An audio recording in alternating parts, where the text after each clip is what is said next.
Okay, remember that they're changing my voice. So this is the park on Southfield, and I believe it's Wiltshire up there, that I come to quite often just for a little bit here. Now I want to talk a little bit about my War on Poverty plan and my priorities. First and foremost, my number one priority is God. But you do not have to believe in God to work with me on my War on Poverty plan. Pretty straightforward. Now, when it comes to the numbers, okay, I haven't come across any official data on how many taxpayers there are, so the numbers are rough estimates. And if we have to, we can shave a little bit off the plan to make sure that it's quite affordable. The plan isn't about redistributing all the wealth or something. That is not the plan. It is not a communist plan. It is not a plan that has to do with socialism in regards to what comes to mind. It is a moral tax plan. Again, I'm not a communist or a socialist, at least in the sense that you're used to hearing it. I'm somebody who believes in a moral tax rate. So, if we have to, we'll tax the top 30% hyper-progressively, which means the people who are millionaires and up will take the burden of the taxes. The majority of the tax money will come from the people who are worth $1 million and up.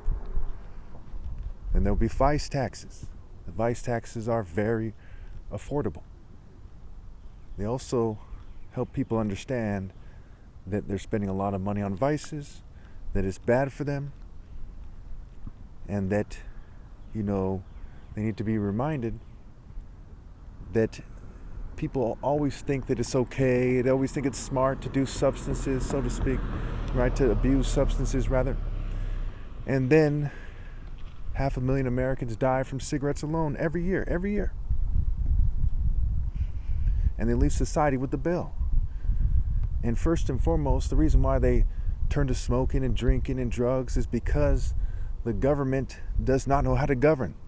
We've never had a sound economy in American history, and we've never had a sound government. When it comes to the field of economics is the science that deals with how we deal with scarcity.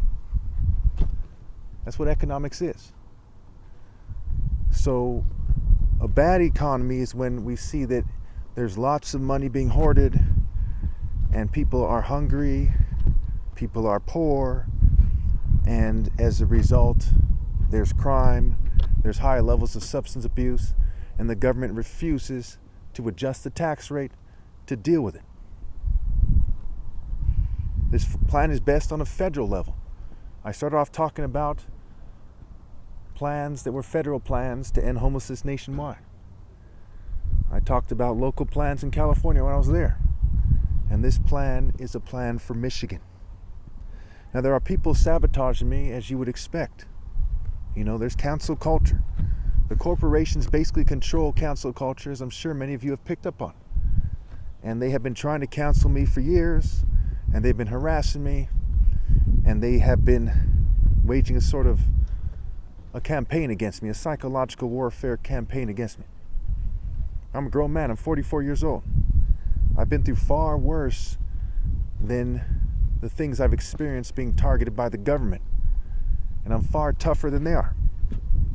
And I assure you that the smart thing to do, the wise thing for everyone to do, is to rally for the War on Poverty plan. You can discuss it amongst yourselves, you can present it yourselves, what have you. I would like to have someone doing much of the speaking for me, if not all the speaking for me, when it comes to the War on Poverty plan, not when it comes to my religion. My religion is very simple. It's universal, pinpoint, and moral precision. It's proven to be the most logical religion and the true religion, as no one can beat me at a debate. I've had exchanges with Catholics and Protestants, Muslims, different types of people, New Age, atheists, you name it. And I always come out on top and by far, because they have no counter argument for many things, including the idea of a moral order.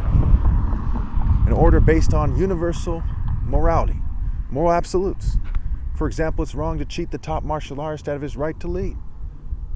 I'm the last valid top martial artist ever. So how much more wrong is that? Plus, I've proven with universal logic, right, straightforward logic, that I'm the top martial artist ever possible to detect breeding, cheating, and generational ill-gotten gains, ruling out people in the future. The word proof is a play on words for pro-of, profound, profound. The solution, the soul you shun. And the soul has to do with the sun, right? S-O-L is a word meaning sun, and S-O-U-L refers to your soul. Now, if you cheat the righteous one out of his right to lead, then you are compromising your soul, your character, to the point where it gets to your inner essence, your soul. So you're shunning your own souls by cheating me and joining in with the spirit of the great deceiver instead of the spirit of God. And you're also shunning me. And the word shun is like the word sun. You see those connections there? But it is not wordplay that will prove my point. It is straight facts. When you look at the facts, when you look at the fact that I've been making these arguments for years, I have thousands of videos and there's no viable counter-argument, it's very clear that I'm right. What I would say to radical conservatives, to people who think that they shouldn't raise taxes, how much money do you think rich people spend on luxuries? Fancy wine, yachts, fancy cars, fancy homes, escorts, you name it. So you think it's okay for them to spend money that they didn't earn in a system that's corrupt. That's why it's called crony capitalism. And I'm not a communist, mind you. But you don't think it's okay to raise taxes, wealth taxes, to feed the poor. That's 1% or 2%, hyper-progressively. For people only making like $120,000 a year, maybe just 2%. For people making $500,000 a year, maybe 10% is needed. Who knows? That's one of those things we need to discuss, which is what is the perfect tax rate? But certainly it should cover a massive farming program, oversight jobs, people whose job it is to make sure it's cost effective, comparing the purchases to private purchases, an affordable housing program, housing all the homeless, should have vice taxes for rehabs. These things go without saying. I consider these things essential services. And the government that denies its people these essential services is an evil government. The government is supposed to support the people, not run psychological operations on the people and try to intimidate the people with various tactics and processes. They're supposed to respect my constitutional rights, my inalienable human rights, my logical civil rights. The government has no right to try to confound my freedom of speech, and they have no right to confuse the issues here. When we see that there's perhaps 3 million plus preventable deaths here every year in America, it is beyond criminal, it is beyond evil, so to speak, for them to suppress what I'm trying to do instead of scrambling to help me. It is the government's job to scramble to help me. I'm the most moral citizen in the nation. And I've proven that definitively. Not just biblically speaking, with my moral intensity arguments, but with universal logic, I've proven that definitively. So what kind of government wouldn't assist me in this matter? What kind of government wouldn't compensate me for the psychological operations against me, including the sexual harassment and crippling, what have you? And I don't mean sexual harassment by attractive women, mind you. I'm talking about coming from gays. There's no excuse for that kind of treatment. I want everyone to scramble to do what is precisely right. The words precision and decision are connected. And I assure you, if enough people rally to me, these plans will work because we're rallying for policy. We're rallying for a particular plan. Not a candidate, not a political party, but a particular plan which would work, and it would easily work. I'm somebody who can beat any martial artist on the planet, on a planet with 8 billion people. I'm a brain surgeon's son, I have a college degree, and people are hiding from debates. They're afraid to debate me. I assure you I know what I'm doing. And their childish attempts to confound my speech just overkill it. Ask yourselves, why make it harder for me to talk? Why fume me? Why persecute me? Why covertly edit my videos? If I'm wrong, why don't they just debate me? If their philosophy and their plan for society is superior, why don't they just debate me? Because I am right.